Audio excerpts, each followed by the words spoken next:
guys, we need to look at a video game called No Law. Okay, I haven't seen this game. I got tagged on this game by multiple people, and I decided to want to check it out. So this video, I think they have like a 6 minute long video. And apparently there's some details here. I'm going to read it out to you and kind of check it out. But the game is called No Law.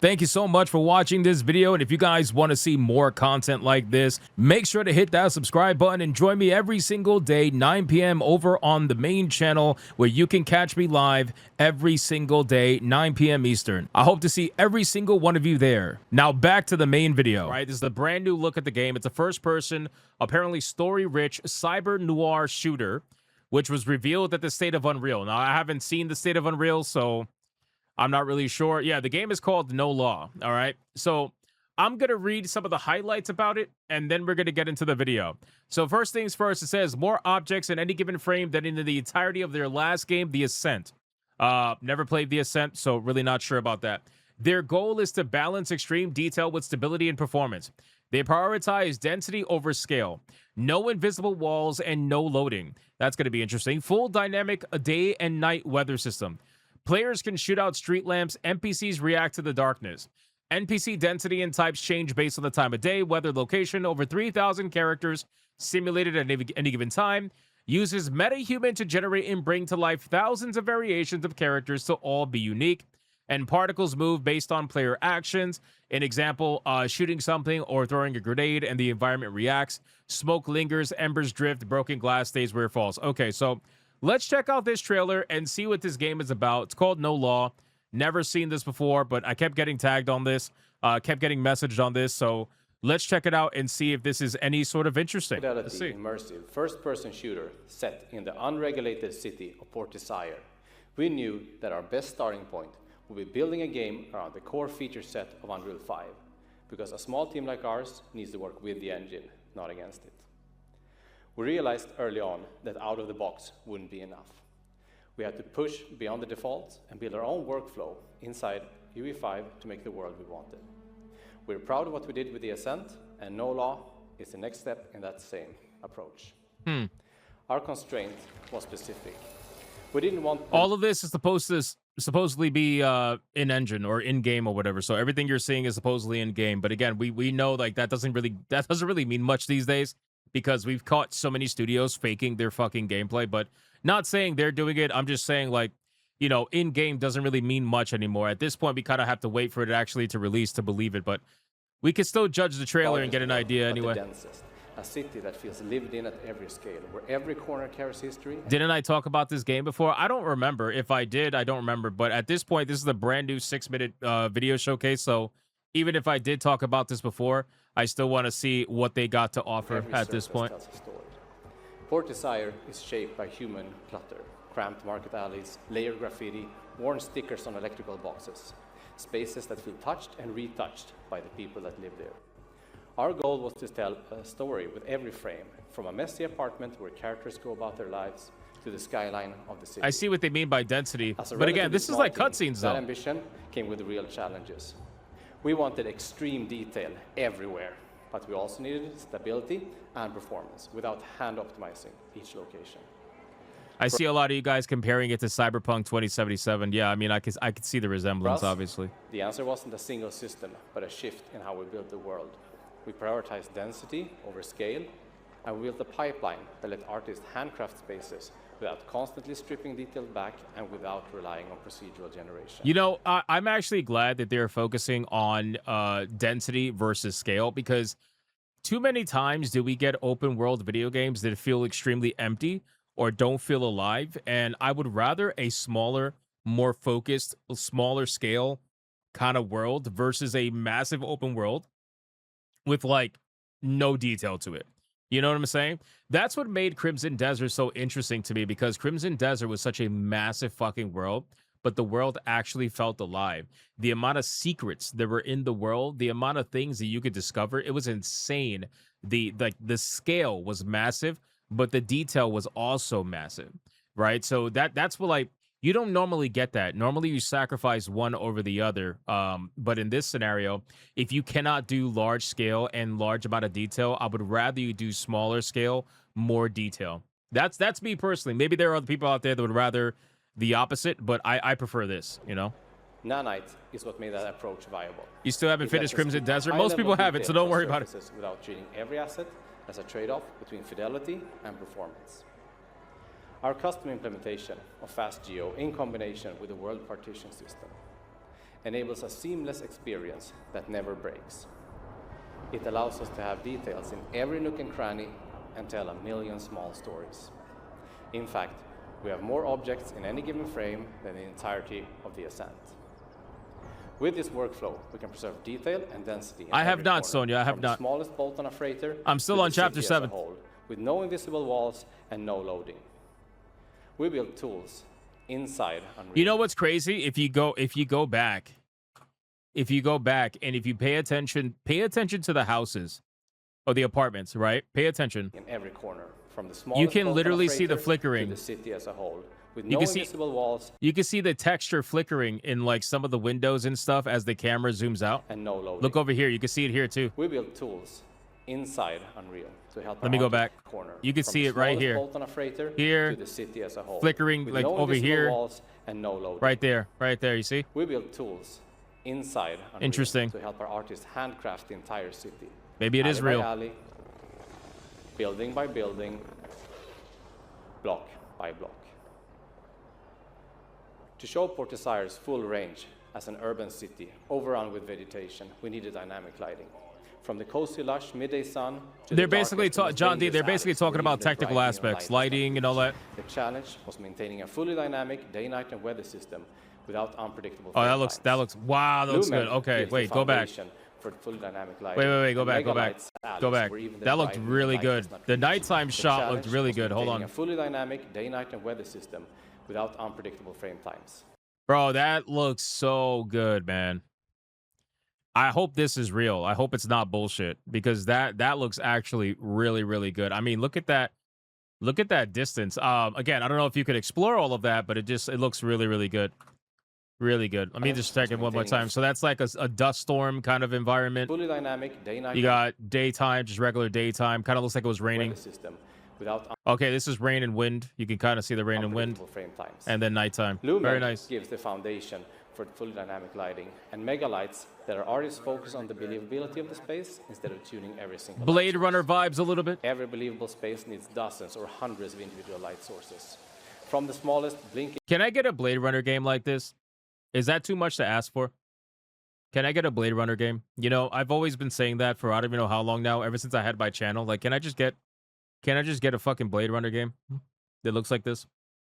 One of my favorite video games from way back in the day that I've talked about is the Blade Runner point and click adventure. I don't remember the name of the game. I don't know if you guys can remember the name of the game, but it was on like Windows 95 or something, or 98. And it was like a point and click detective adventure in the Blade Runner universe. It was actually really good. Love that game. I'll never forget that game. I still remember the cutscenes and everything. I remember the first mission. I'm asking too much. Yeah, I know. I know. I would love a Blade Runner game like this. electronic warning light on a camera to the Oh, large that's neon hold on. signs. Time out. That's a good question. John D says, "Would you want a detective Blade Runner game or an action Blade Runner game?" First off, I would say, why can't I have both?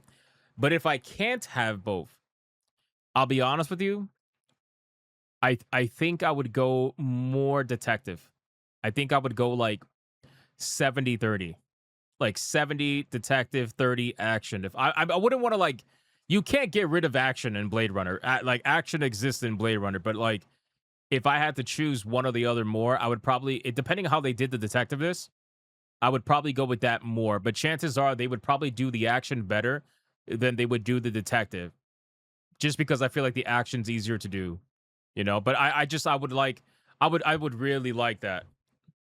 The point and click game is just called Blade Runner. Lols. Okay, I didn't realize that. I thought it was something different. Both mechanics would make it hard for developers. Yeah, I know. But that's what I would prefer personally. I think more so detective than action. Above a marketplace. Megalights allow us to retain the visual fidelity bar we're aiming for. So they while call it keeping megalights. Performance considerations low. Once everything is dynamic, it starts to affect the gameplay in more direct ways. Nice.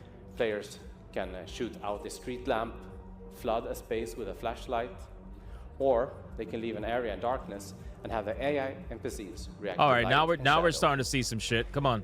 Shying away from glare, searching through darkness, or escalating Nice. when something feels off. Let's see who's got the bigger gun, motherfucker! To make the city feel alive, we lean on the mass framework to drive our Oh cars. man. NPC density Yeah, this is no law, Ravixi. This is no law. Let's see who's got the bigger gun, That's funny. That is funny. types shift based on time of day, region, and weather. In the slums, a storm clears the streets, but in the more sinful parts of Port Desire, even heavy rain Oh won't slow shit, things damn. down. Mass We lets got simulate hookers. thousands of characters at once, over 3,000 at any given time, which is also more than the entirety of the ascent. So the city always feels active, no matter where you are. We're also using MetaHuman, paired with our own character randomization system. Together with MetaHuman Animator, we can generate and bring to life thousands and thousands of variations of characters, so that the main characters and the extras in the background are all unique. We wanted a world that reacted systemically to the player, without us having to hand-place effects. Bro, this looks so good. Filling a world of this density and scale with contextual effects while maintaining performance and interactivity was one of our key challenges. By combining PCG and Niagara data channels, environmental effects are procedurally populated where appropriate. Wherever artists place trash or leaves, particles will spawn dynamically based Wow. on wind, weather, and player actions. Shoot a bullet or throw a grenade, and particles will move out of the way. Oh shit. We combine Okay. chaos physics Nice. and their own GPU-driven solution to support tens of thousands of moving objects simultaneously. Oh! The result is a reactive environment. Hold on. Hold on. Reverse, please. Reverse. Physics and their own GPU-driven solution to support tens of thousands of moving objects. Oh simultaneously. my god, The that result was amazing. is a reactive environment. Bro, that was amazing. I like it. I like it. So far, so good. Not bad. Where smoke lingers, embers drift, and broken glass stays where it fell. Bro, his body's on the shelf. Look at this shit. Creating No Law has been the process of finding where the engine ends and our custom tools begin. Yeah, I Achieving this agree. level of density- Felsteph, I agree. It's one of those things where it's like, you always look at these demos. I like tech demos. I do. Like, the problem with tech demos is that lately, tech demos have been nothing but bullshit, right? A lot of the tech demos have been proven to be complete bullshit. And it creates a scenario where tech demos, instead of it being something exciting, it becomes something where you look at it and you wonder if it even is real, right? You look at it and you're like, yeah, I don't really believe what I'm seeing. And that kind of sucks because you don't want to go into a tech demo immediately thinking everything's fake. But unfortunately, you know, due to certain decisions that were made by other studios, you can't help but think that a lot of the time. But I do personally hope this is not overpromising because this looks really good. Lighting complexity and systemic reactivity was previously impossible for a studio of our size. By leveraging UE5's latest tech to bypass traditional development bottlenecks, we have finally been able to build the uncompromised version of the world we wanted to create for years. That's nice. We can't wait for you to experience it. Thank you. Yeah, I mean, again, it's one of those things that I think it looks really good. I haven't seen the actual trailer. I don't know if there's another trailer. I can check really quick right now before we continue on to the next subject. Let me check to see if there's like a standardized No Law trailer that we can check out. There's an official reveal trailer that they have. Let's see. Hold on. Let's see what this looks like. Official reveal trailer for No Law.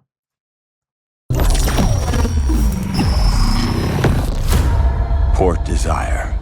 A city that don't belong to anyone, but everyone wants a piece. No laws, no oversight, just the jungle creeping back in, both the vines and the people. The mayor stepped in where the government couldn't. Said the city needed order, and they'd be the ones to bring it, keeping the peace on their terms. I walked away from it all, kept my hands in dirt instead of blood. But desire is a fickle mistress. I know, it does sound like Male V. I know, I know. The city won't let me go. Oh, damn. It won't forget my name. I asked for nothing, and they still came and took everything. The mayors and anyone that stands in my way, every last one of them. They're gonna learn something real simple.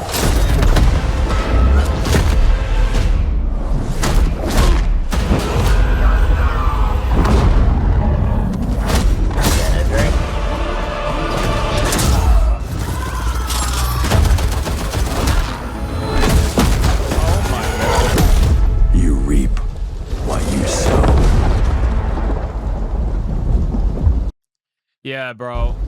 I'm not gonna lie to you, looks fucking badass, dude. I don't know. But again, you know what's worrisome about this? Is that this trailer, you know what it reminds me of? It reminds me of Samson. And if you guys remember, Samson also looked really badass when it was showcased. And it was like gritty, violent, bloody. And then Samson releases and it's just like fucking trash. You know, like it was like such a massive letdown. And I started to have a feeling before it released that it was going to be that way, because it had all the red flags, right? This game so far doesn't have those same red flags, but yeah, Krafton's the publisher, Neon Giant is the developer, but still, it's like it's so bad that we live in a world where I have to be like, you know what? I'm gonna be a little reserved, right? I'm never gonna go like all in right off the bat, but from what I can see, this looks really good. It does, and I'm excited for this. I wish I definitely did not react to this before. I would almost bet money that I didn't. I'm pretty sure it was another video game that I reacted to, but regardless, this looks really good. I'm gonna wishlist this immediately, because it has everything, man. Like, it's just fucking super bloody. It's got a ton of cool effects. Looks like it's gonna have a pretty decent story, or at least be story driven, and an actual populated, fun world to explore versus a big, massive, empty world. Yeah, I'm definitely for it. So, yeah, not bad. Good job tagging me on this one, guys, because I'm excited for this one. Not bad at all. No law, man. Looks good. All right, let's X out of that.